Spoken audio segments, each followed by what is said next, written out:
জুবিন গাৰ্গৰ মেনেজাৰ সিদ্ধাৰ্থ শৰ্মাৰ আন এক কুকৃতি পোহৰলৈ আহিছে।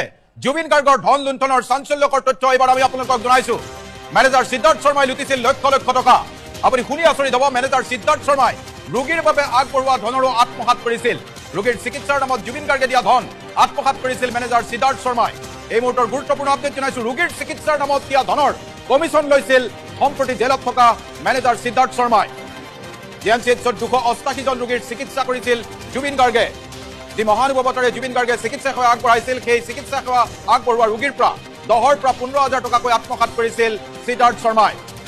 SITয়ে লাভ কৰিছে সিদ্ধাৰ্থৰ প্ৰবঞ্চনাৰ চাঞ্চল্যকৰ তথ্য। এই মুহূৰ্তত জনাইছো গুৰুত্বপূৰ্ণ আপডেট।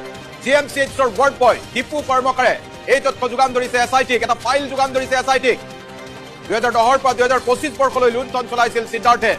এই চাঞ্চল্যকৰ তথ্য পোহৰলৈ আহিছে। ৰোগীৰ চিকিৎসাৰ নামত জুবিন গাৰ্গে যি ধন আগবঢ়াইছিল, দীপু কৰ্মকাৰৰ জৰিয়তে জিএমচিএইচত চিকিৎসা সেৱা আগবঢ়োৱাৰ ব্যৱস্থা কৰিছিল বহু ৰোগীৰ। আৰু এই সন্দৰ্ভত সবিশেষ জনাবলৈ আমাৰ লগত আছে আমাৰ সহযোগী লেনিন সৌৰভ বৰা। লেনিন, এক গুৰুত্বপূৰ্ণ তথ্য, ৰোগীৰ চিকিৎসাৰ নামত জুবিনে আগবঢ়োৱা ধন আত্মসাৎ কৰিছিল মেনেজাৰ সিদ্ধাৰ্থ শৰ্মাই।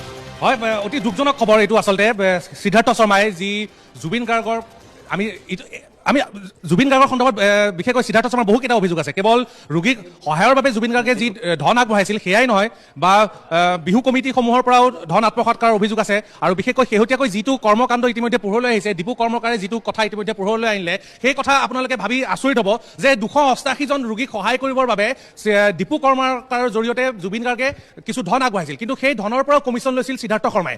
আৰু এই ধনৰ পৰিমাণ কিমান হ'বগৈ পাৰে আপোনালোকে ভাবক। 288 জন ৰোগীৰ পৰা কমিশ্যন লৈছিল 10ৰ পৰা 15,000 টকাকৈ। আৰু 288 জন ৰোগীৰ পৰা যদি 10ৰ পৰা 15,000 টকাকৈ যদি আত্মসাৎ কৰে, তেতিয়াহ'লে 10,000কৈ হ'লেও 28,80,000 টকা।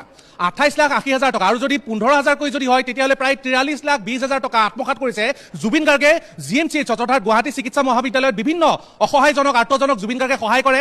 বিভিন্ন ৰোগৰ চিকিৎসাৰ বাবে জুবিন গাৰ্গৰ ওচৰলৈ পুৱাই ইতিমধ্যে সেই কথা সকলোৱে জানে যে জুবিন গাৰ্গৰ ঘৰত, মন্ত্ৰী বিধায়কৰ ঘৰত যেনেধৰণে বিভিন্নজন লোক উপস্থিত হৈ গৈ পোৱাৰ ভাগতেই তেনেধৰণে জুবিন গাৰ্গৰ বাসগৃহত অসমৰ বিভিন্ন প্ৰান্তৰ পৰা অহা অসহায় আৰ্তজন সহায়ৰ বাবে জুবিন গাৰ্গৰ ওচৰলৈ যায়। আৰু জুবিন গাৰ্গে বিভিন্ন ধৰণৰ কেৱল ৰোগৰ চিকিৎসাৰ বাবেই নহয়, কাৰোবাৰ শিক্ষা দীক্ষাতেই হওক বা কাৰোবাৰ অন্য কিবা অসুবিধাৰ বাবে জুবিন গাৰ্গে আৰ্থিক অনুদান আগবঢ়াই নিজৰ পকেটৰ ধন আগবঢ়ায়। আৰু এই ক্ষেত্ৰত জুবিন গাৰ্গৰ হাতত কেতিয়াবা যদি পইচা নাথাকে, তেতিয়াহ'লে জুবিন এনেধৰণৰ কথা বতৰা ওলাইছিল যে দেহৰক্ষীৰ হাতত যি ধন ওলাইছিল, সেই ধনো সহায় কৰাৰ বাবে জুবিন গাৰ্গে মজুত কৰি ৰখা বুলি এনেধৰণৰ কথা বতৰা ওলাইছিল। আৰু শেহতীয়াকৈ গুৱাহাটী চিকিৎসা মহাবিদ্যালয় হস্পিটেলৰ এজন ৱাৰ্ড বয় দীপু কৰ্মকাৰৰ জৰিয়তে জুবিন গাৰ্গে বিভিন্নজনক সহায় কৰিছে, 288 জনক সহায় কৰিছে।